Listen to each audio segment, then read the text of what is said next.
On va lancer le bal avec une présentation qui porte le titre Les défis de l'enseignement de la localisation vidéo ludique, qui nous est présentée par Hugo Ellefson de l'Université Concordia.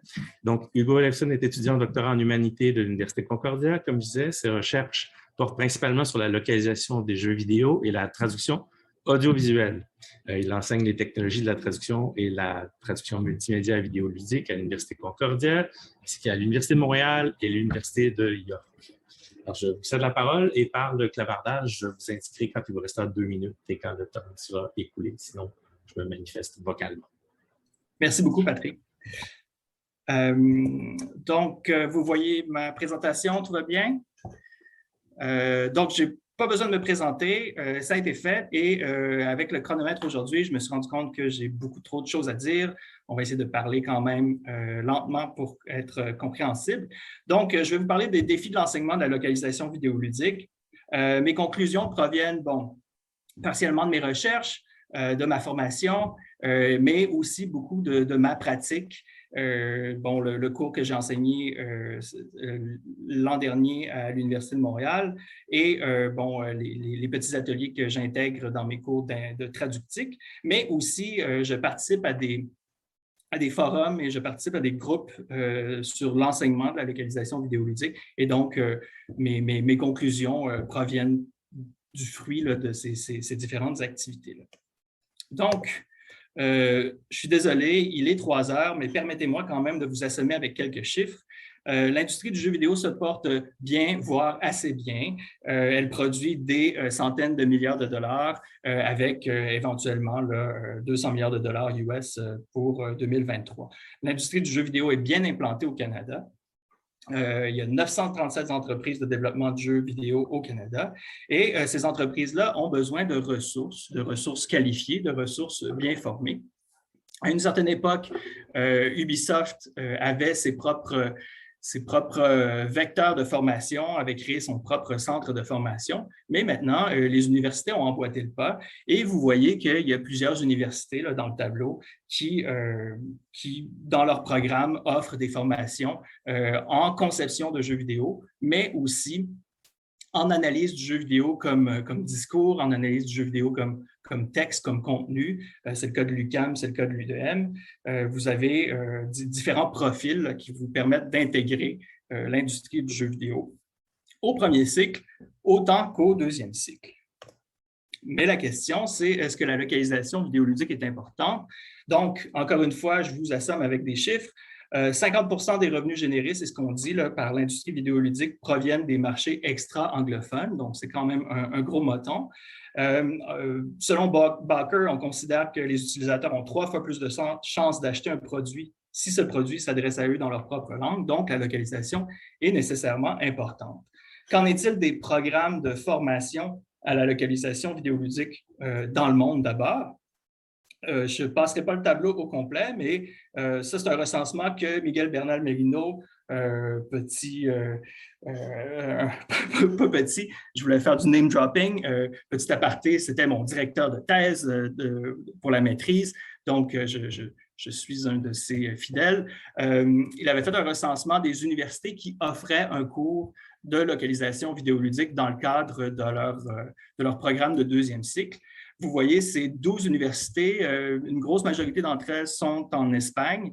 Il ne s'agit pas d'un tableau exhaustif. Dernièrement, j'ai vu que l'Université de Bourgogne offrait un programme de master en traduction multimédia et qui incluait la localisation vidéoludique. Je sais que l'ULB le fait aussi. Donc, il y en a d'autres. Et donc, si je n'ai pas nommé votre université et que vous avez un programme de localisation vidéoludique, je suis désolé, je n'ai pas fait un tableau si exhaustif que ça. Qu'en est-il du Québec, voire du Canada? À ce jour, peut-être me ferez-vous mentir, il y a un seul endroit, un seul établissement d'enseignement supérieur qui offre un cours qui porte le titre « Jeux vidéo » dans son titre, et c'est l'Université de Montréal qui offre le cours « Localisation multimédia et jeux vidéo » à la FAS et à la FEP. C'est un cours d'une durée de 15 semaines, donc 45 heures en tout.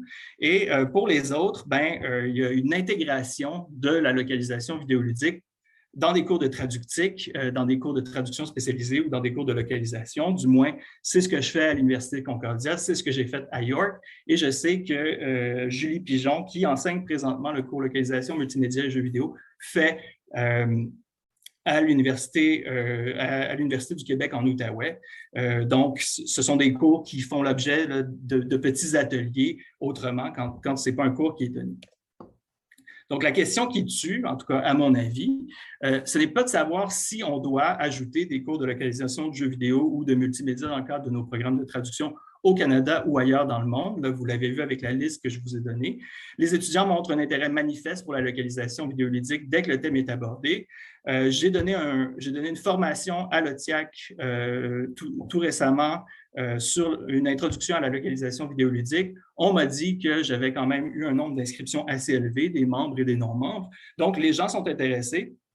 Et moi, je pense que prendre en compte la localisation vidéoludique dans nos programmes de traduction au Canada, c'est une question vitale pour la pérennité de nos programmes. Donc, la première chose qu'il faut se poser comme question, c'est quels sont les besoins de l'industrie. La localisation vidéoludique est éminemment liée à une fonction commerciale, à une fonction industrielle, au développement du jeu vidéo. Et donc, on a besoin de savoir ce dont l'industrie a besoin pour éventuellement répondre à ses besoins et placer nos étudiants.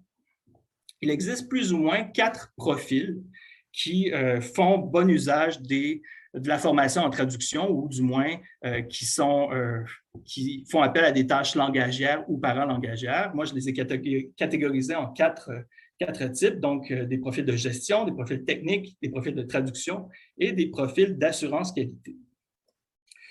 Au niveau de la gestion, bon, ce sont des postes de gestionnaire, coordinateur de projet de traduction, des producteurs, c'est un terme qui est utilisé beaucoup dans l'industrie pour des rôles justement de coordination, directrice régionale, chef de la localisation et bien entendu les tâches qui vont avec ça.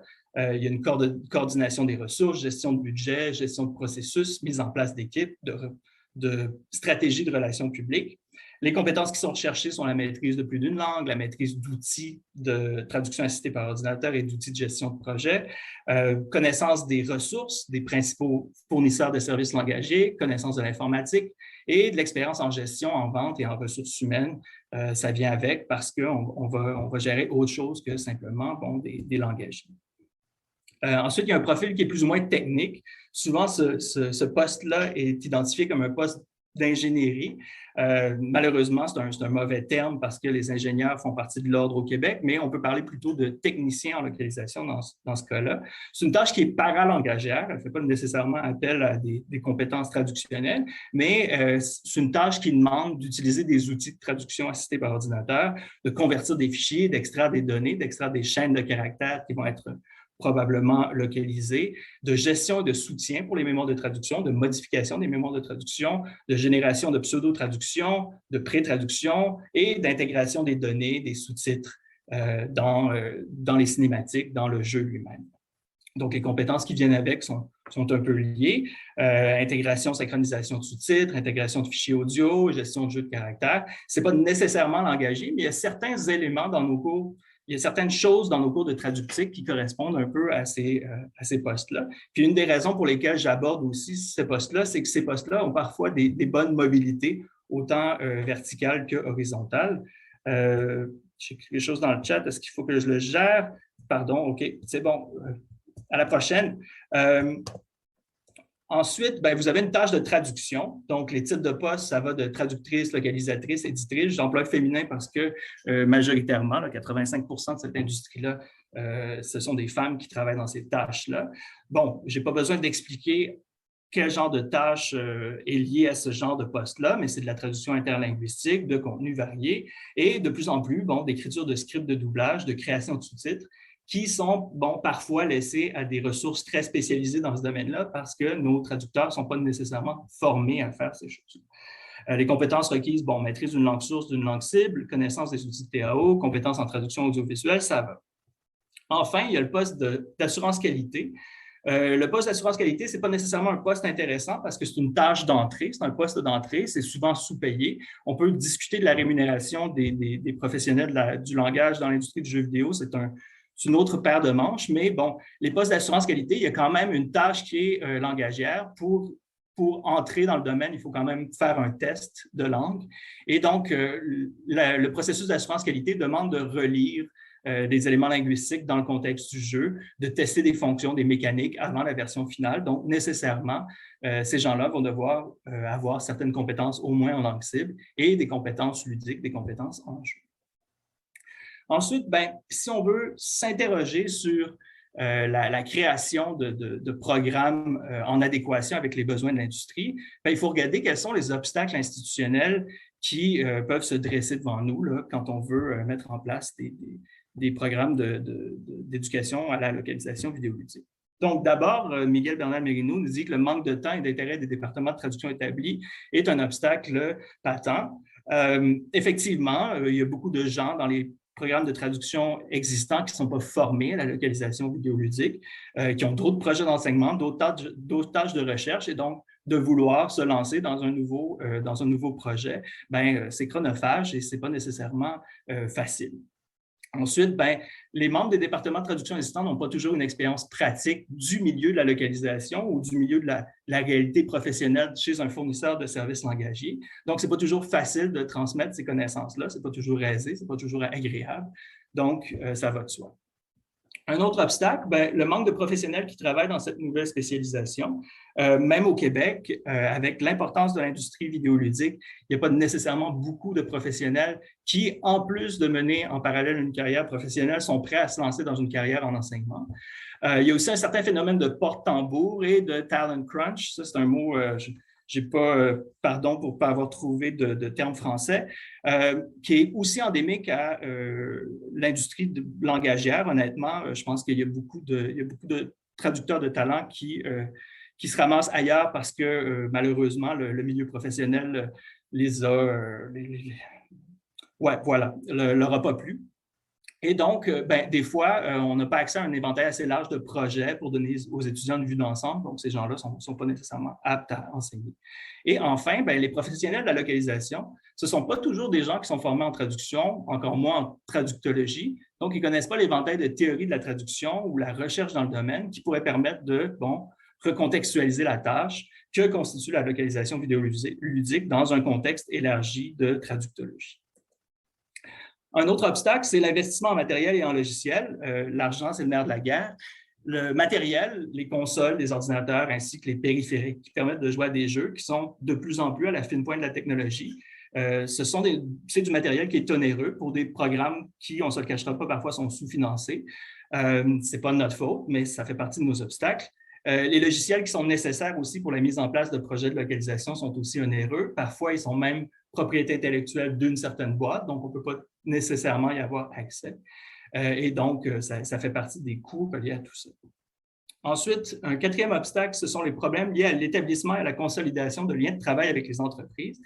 Je l'ai mentionné, la localisation vidéoludique est un domaine éminemment industriel, commercialisé, qui a besoin commercial, qui a besoin de faire appel à l'industrie.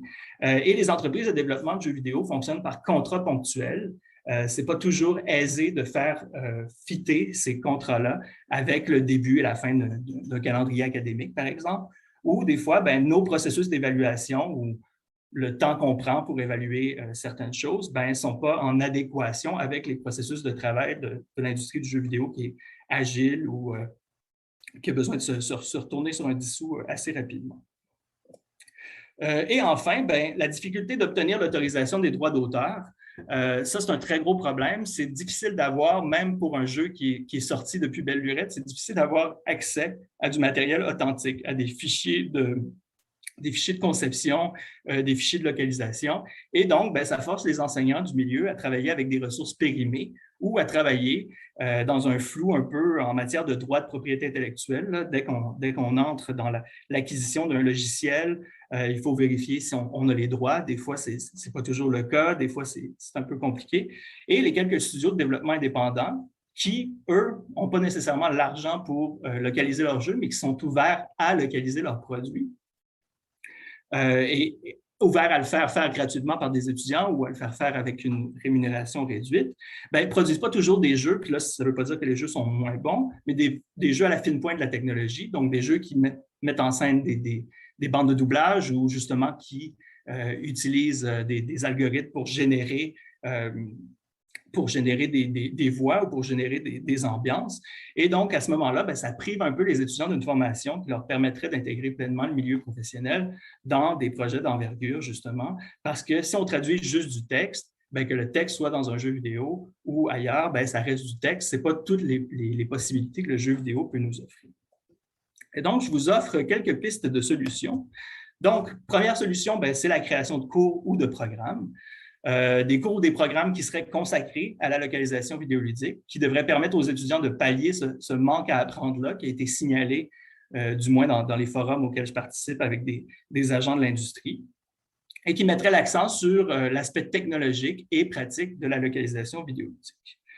Ces programmes-là devraient permettre aux étudiants de développer pratiquement des portfolios qui seraient en adéquation avec les besoins de l'industrie vidéoludique.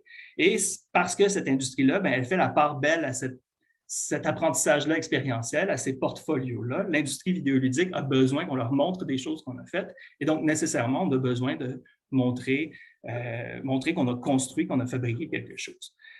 Et enfin, moi, je pense que la création de cours ou de programmes, parce que j'ai mentionné un peu la sous-valorisation des professionnels de l'industrie langagière dans le milieu, mais moi, je pense que la création de cours ou de programmes qui est en adéquation avec les besoins de l'industrie va permettre de reprofessionnaliser, donc de professionnaliser la profession. Là, je suis en train de me faire des répétitions, mais va permettre de créer des standards, d'établir des expertises en matière de placement et donc de professionnaliser le domaine. En tout cas, je commence à me répéter.